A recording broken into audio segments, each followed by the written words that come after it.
एक छोटा सा हमारे पास थ्योरम है एलसीएम से रिलेटेड। जैसे हमने जीसीडी के बारे में किया था कि जीसीडी यूनिक होता है किसी भी दो नॉन नेगेटिव इंटीजर्स का, और यस बिल्कुल वैसे यहाँ पर ये ए और बी अगर हमारे पास कोई से भी उसने कहा हुआ कि नॉन नेगेटिव इंटीजर्स हैं ए और बी, इनका एलसीएम हमेशा यूनिक होगा। तो क्राइटेरिया हमारा प्रूव करने का वही होगा जो हमने जीसीडी के लिए बनाया था। जीसीडी याद कर लें, जब हमने प्रूव किया था यूनिक होता क्या किया था, जूम कर लिया था कि यार जीसीडीज दो हैं, D1 और D2, और फिर एंड में उनको शो कर दिया था कि D1 एक्चुअली D2 के इक्वल है। और ऐसे ही बिल्कुल हम एलसीएम को यूनिक प्रूव करने के लिए भी यही काम करेंगे। सपोज कर लेंगे यार एलसीएम दरअसल एक नहीं दो है, तो प्रूव करते हैं जी, स्टार्ट। तो लेट कर लिया कि L1 भी एलसीएम है A एंड B का, एंड L2 भी एलसीएम है A एंड B का। दो हमने फर्ज कर लिए कह दिया। अब हम क्या शो करेंगे, टू शो, हम इस बात को प्रूव करेंगे कि L1 दरअसल L2 के इक्वल ही है, यानी कोई एक से ज़्यादा एलसीएम्स हैं ही नहीं A और B के। तो इस बात को प्रूव करने के लिए क्या करना पड़ेगा, एलसीएम की डेफिनेशन रिकॉल कर लें। एलसीएम अगर L1 और L2 दोनों एलसीएम्स हैं तो क्या होगा भला, L1 और L2 दोनों पॉजिटिव होंगे, ये दोनों A और B दोनों पे डिवाइड भी होंगे, और अगर हमें कोई आर्बिट्रेरी मल्टीपल मिल गया A और B का तो फिर वो मल्टीपल जो है आर्बिट्रेरी वो इन पे डिवाइड भी होगा। तो पहले मरले में हम ये क्या करेंगे, हम L1 को एलसीएम मान लेते हैं और L2 भी चूंकि एलसीएम है तो वो मल्टीपल भी है।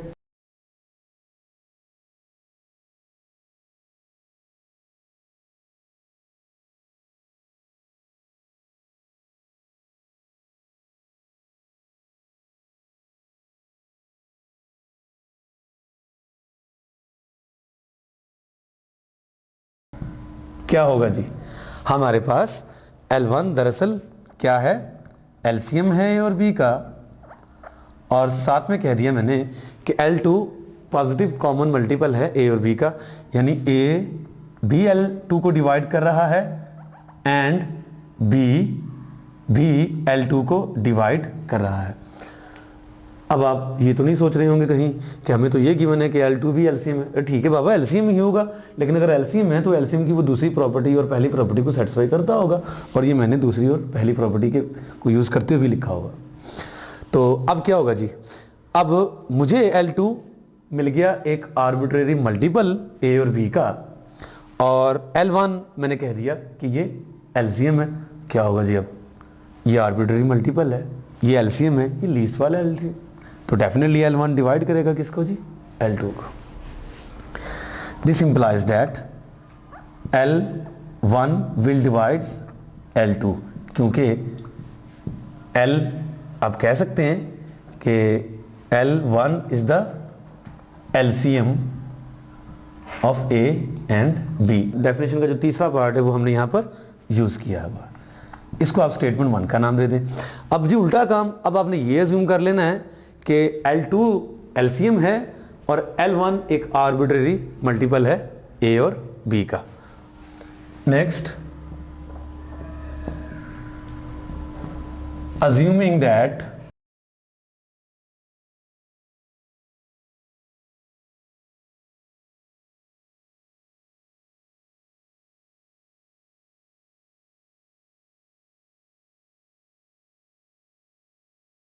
क्या होगा जी, अब हमने L2 को बोला हुआ है कि वो A और B का एलसीएम है, और ये बोला हुआ है कि A डिवाइड कर रहा है L1 को एंड B डिवाइड कर रहा है किसको, L1 को। तो क्या होगा जी, चूंकि L2 एलसीएम है, ये लीस्ट कॉमन मल्टीपल है, ये भी मल्टीपल है A और B का, लेकिन ये लीस्ट वाला है, लीस्ट वाला है तो डेफिनेटली ये L1 को डिवाइड कर रहा है। So we must have L2 divides L1, और इसको हम स्टेटमेंट 2 का नाम देते हैं। अब आप स्टेटमेंट 1 और स्टेटमेंट 2 को यूज कर लें। क्या होगा जी, from 1 and 2,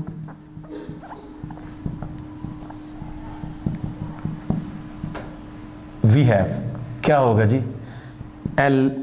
1 is equal two plus minus L2। अगर दो इंटीजर्स एक दूसरे को डिवाइड कर रहे हैं तो यकीनन इसके अलावा और कोई पॉसिबिलिटी नहीं होगी कि L1 लिखा जा सकता है प्लस माइनस L2 के बराबर। लेकिन यहाँ पर नेगेटिव का तो सवाल ही पैदा नहीं होता। क्यों पैदा नहीं होता? L1 और L2 दोनों दरअसल एलसीएम थे, वो पॉजिटिव थे, यानी दोनों पॉजिटिव मल्टीपल्स थे एक्चुअली। तो यहाँ पर हम लाजमी तौर पर L1 is equal to L2 यही कह सकते हैं, क्योंकि L1 और L2 दोनों पॉजिटिव थे। चलिए जी, L1 L2 के बराबर हो गया और यही हमारा रिजल्ट था कि एलसीएम यूनिक होता है, हेंस द रिजल्ट। नेक्स्ट हमारा थ्योरम है कि A और B आपको दो इंटीजर्स गिवन है। कैसे इंटीजर्स गिवन है? जिनका प्रोडक्ट नॉन जीरो है। प्रोडक्ट नॉन जीरो कब होता है? A और B दोनों में से कोई एक भी जीरो हो गया तो प्रोडक्ट नॉन जीरो कभी भी नहीं होगा। प्रोडक्ट नॉन जीरो तभी होगा जब दोनों ही नॉन जीरो हो। ये रिस्ट्रिक्शन क्यों दी गई हुई है? सीधी सी बात है, हमने जो प्रूव करना है, क्या प्रूव करना है बोला कि AB का एलसीएम और AB का जीसीडी, इन दोनों का प्रोडक्ट किसके बराबर होगा? A और B के प्रोडक्ट के मोड के साथ। तो यहां पर चूंकि एलसीएम दिया हुआ, एलसीएम निकालना है और जीसीडी निकालना है, तो हम देख लेते हैं अपनी रिस्ट्रिक्शन क्या है हमारे पास। AB का प्रोडक्ट नॉन जीरो है। नॉन जीरो कब होगा? जब दोनों ही नॉन जीरो होंगे इंटीजर्स। तो क्या ऐसे इंटीजर्स के लिए हम जीसीडी निकाल सकते हैं? जी बिल्कुल निकाल सकते हैं। ऐसे इंटीजर्स के लिए क्या हम एलसीएम फाइंड कर सकते हैं? बिल्कुल एलसीएम भी फाइंड कर सकते हैं। एलसीएम की डेफिनेशन में था यही कि दोनों इंटीजर्स जिनका आपने एलसीएम निकालना है वो दोनों के दोनों नॉन जीरो होने चाहिए। तो मतलब साफ कि ये जो रिजल्ट है, सीधा सीधा क्या मतलब निकलता भला? ये जो रिजल्ट है ये उन इंटीजर्स के लिए वैलिड है जो दोनों ही नॉन जीरो हों। तो स्टार्ट करते हैं प्रूफ स्टार्ट करने के लिए हम लेट कर लेते हैं कि D is equal to GCD of A and B। हमने लेट कर लिया कि जो A और B का GCD है वो क्या है? D है। तो अब यहां से जो चीजें हम नोट कर सकते हैं उनको देख लेते हैं पहले। अब इसके दो मतलब निकलते हैं। चलें जी, इसका पहला मतलब क्या निकलता है? GCD A और B का D है। इसका मतलब एक तो ये निकलता है कि D A को भी डिवाइड करता है एंड D B को भी डिवाइड करता है। और अगर D A को और B को दोनों को डिवाइड करता है तो हम कह सकते हैं कि A बराबर होगा कुछ K1 टाइम D के एंड B बराबर होगा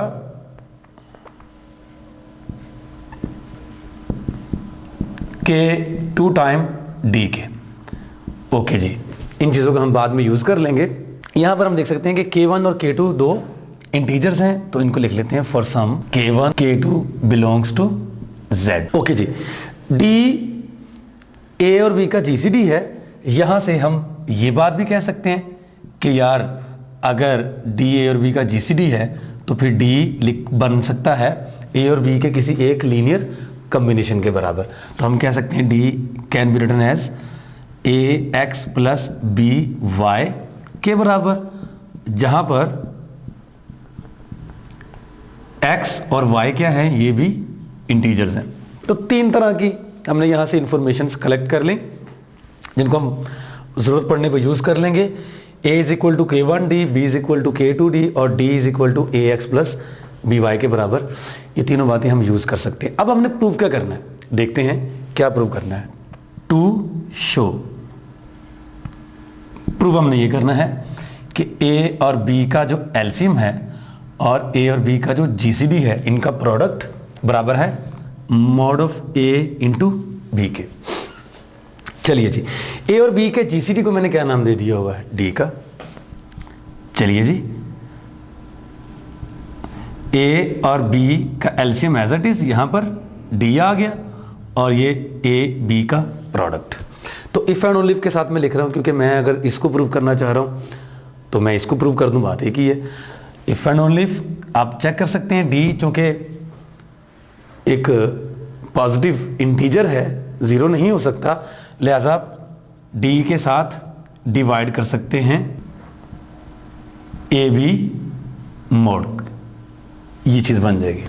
तो कहने का मतलब ये है कि ये इफ़ एंड ओनली कंडीशंस है, मैंने ये चीज़ प्रूव करनी थी, मैं ये प्रूव कर दूं या ये प्रूव कर दूं या ये चीज़ प्रूव कर दूं, मेरे लिए ये एक ही बात। अब अगर मैं इस नंबर को लेट कर लूं कि यार ये जो नंबर है ये नंबर L है, तो इफ़ एंड ओनली इफ मैं अगर यूँ कह दूं कि A और B का जो एलसीएम है वो L है, वेयर यूँ कह लें कि L को मैंने मतलब इस चीज़ को जो A और B का जो मॉड ओवर D है, इस चीज़ को मैंने L का नाम दिया हुआ है, यानी ये चीज़ मैंने असल में शो करना है कि LCM of A and B is equal to L, यानी मैंने ये साबित करना है कि ये जो नंबर है A और B का मॉड ओवर D, यही है दरअसल क्या है, एलसीएम है।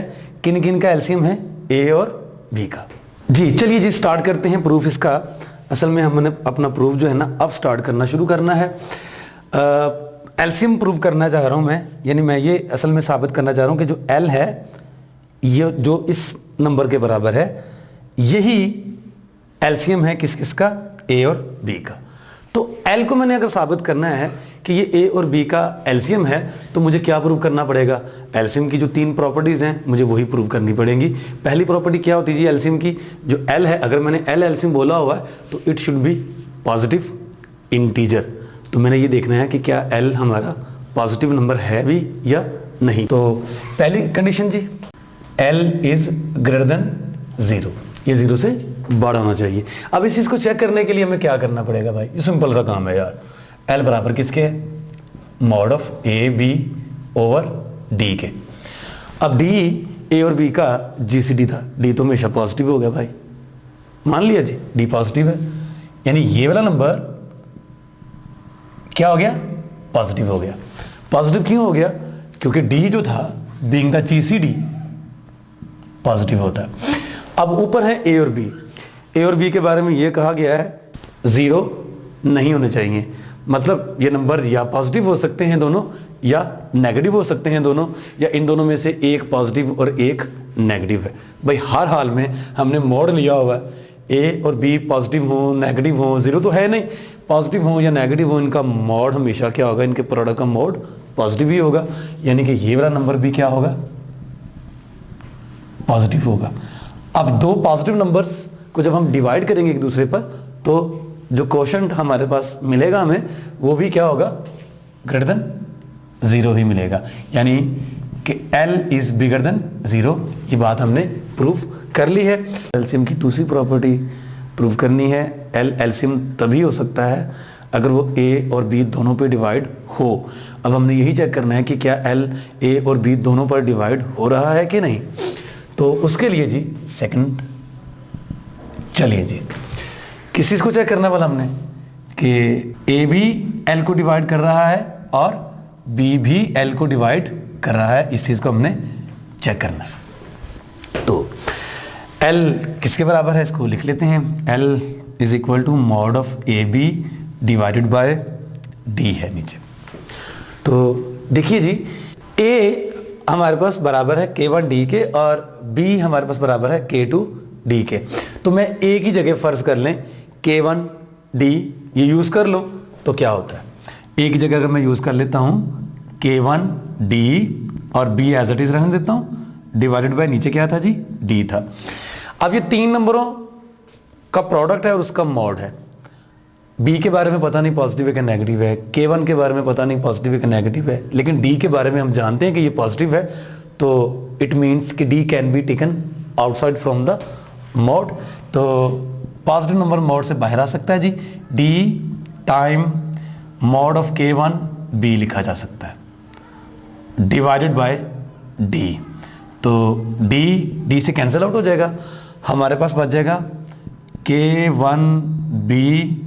लीजिए जी, अब मैं इसको लिख सकता हूँ K1 मॉड इंटू B का मॉड और मुझे प्रूफ ये करना है कि बी एल को डिवाइड कर रहा है। उसके लिए मुझे बी का जो मॉड है वो ब्रेक करना पड़ेगा। ये प्रॉपर्टी मैंने यूज़ की है, ये मैं कर सकता हूँ। हमें पता है कि दो नंबरों का जो प्रोडक्ट है उनका मोड स्प्लिट किया जा सकता है, दोनों नंबरों का अलग अलग मोड लेके उनको मल्टीप्लाई किया जा सकता है। लेकिन अब मैंने बी का जो मोड है इसको जो है ना वो ओपन करना है। तो मोड को ओपन करने के लिए क्या करना पड़ता है ये आप जानते हैं, प्लस माइनस लगाना पड़ता है। चलिए लगा दीजिए K1 का मोड और साथ में आपके पास बच जाएगा क्या चीज़, B। हमें पता है कि x का मोड क्या होता है, प्लस माइनस x के बराबर होता है। तो ये पॉजिटिव या नेगेटिव जो भी होगा एक इंटीजर होगा, यहाँ B है, इट मीन्स के B डिवाइड कर रहा है किसको, L को। जी बिल्कुल ऐसे ही जैसे मैंने ये प्रूव किया कि B L को डिवाइड कर रहा है, बिल्कुल वैसे ही मैं प्रूव करना चाहूँगा कि A भी L को डिवाइड कर रहा है। और आपको आइडिया यहीं से मिल जाएगा। मैंने ये प्रूव किया कि B L को डिवाइड कर रहा है। कैसे किया भला, मैंने A की जगह लिखा K1D ताकि B एज इट इज़ पड़ा रहे। बिल्कुल ऐसे ही आपको आइडिया खुद ब खुद मिल जाना चाहिए कि अब मुझे B की जगह क्या लिखना पड़ेगा जी, K2D, ताकि A वहाँ पर एज इट इज़ पड़ा रहे। प्रूव हो जाएगा कि A भी L को डिवाइड कर रहा है। जी again L is equal to mod of A B over D है। मैंने बिल्कुल वैसे ही A एज इट इज लिख दिया और B की जगह मैंने पुट कर दिया K2D।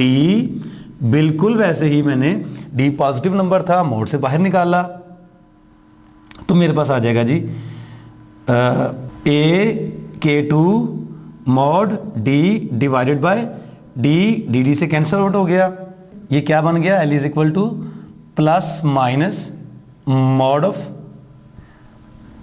K2 इंटू यहां पर क्या होगा जी A, और यूं साबित हो गया कि A भी L को डिवाइड कर रहा है। तो आप दूसरी जो शर्त थी, जो कंडीशन थी L के एलसीएम होने की, वो भी प्रूफ कर चुके हुए हैं कि A भी L को डिवाइड कर रहा है और B भी L को डिवाइड कर रहा है। अब आपने क्या प्रूव करना है जी, तीसरी कंडीशन जो होती है वो क्या होती है भला। L के एलसीएम होने के लिए हम साबित कर चुके हुए हैं कि L पॉजिटिव है। हम ये भी साबित कर चुके हुए हैं कि L A और B दोनों पे डिवाइड हो रहा है। आखिरी बात हमने क्या साबित करनी भला, फॉर एनी इंटीजर M जिसको A और B दोनों डिवाइड करे वो L पे भी डिवाइड हो। तो मतलब ये कि यार मुझे अब एक इंटीजर ऐड करना पड़ेगा M जिसको A भी डिवाइड करता है और जिसको B भी डिवाइड करता है, कोई ऐसा इंटीजर। और साबित ये करना पड़ेगा कि वो इंटीजर दरअसल L पे भी डिवाइड होता है, क्योंकि L लीस्ट पॉजिटिव मल्टीपल है, मल्टीपल होता है लीस्ट पॉजिटिव मल्टीपल। तो जी तीसरी बात हम लेट कर रहे हैं कि M एक पॉजिटिव इंटीजर है जो A और B दोनों पे डिवाइड होता है। Let M be any positive integer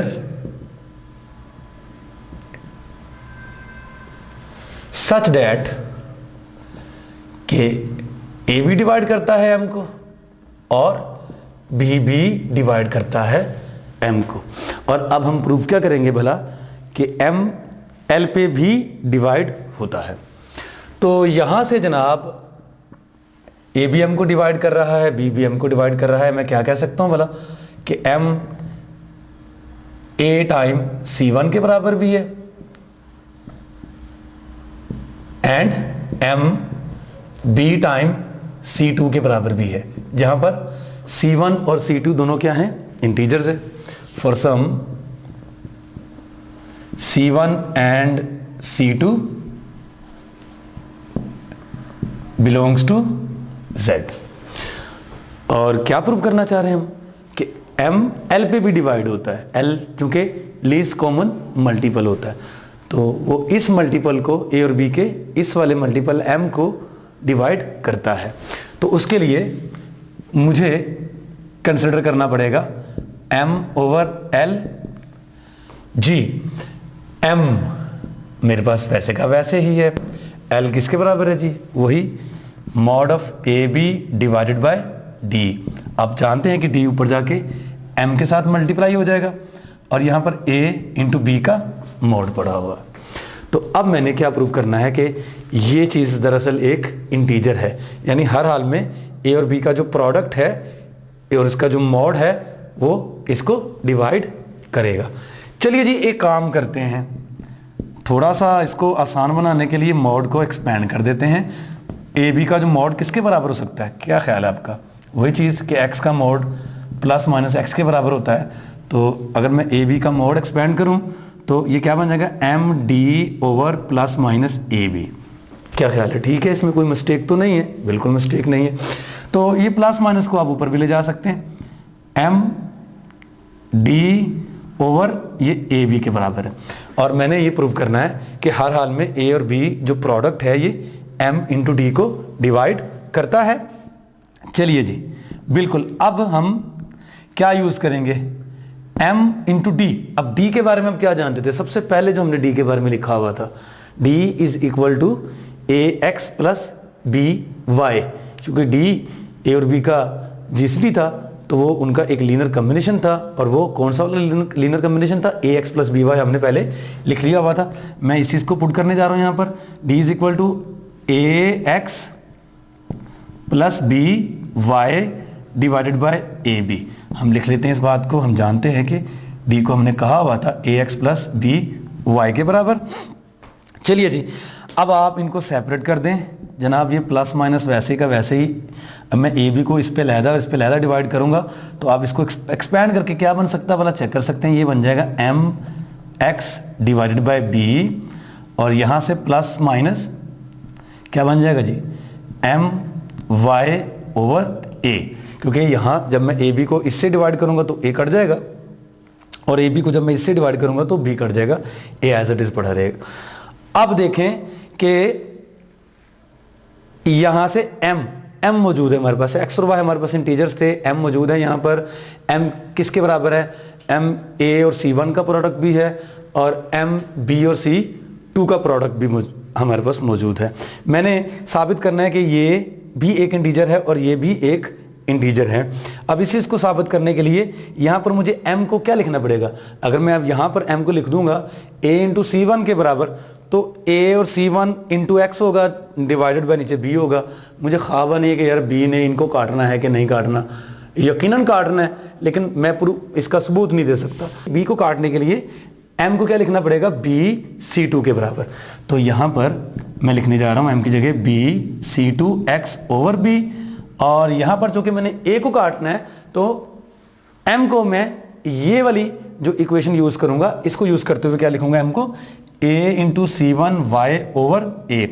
इस तरीके से b यहाँ से कैंसिल आउट हो जाएगा, a यहाँ से कैंसिल आउट हो जाएगा, और मेरे पास फिर से क्या बचा, plus minus c2x plus minus c1 y।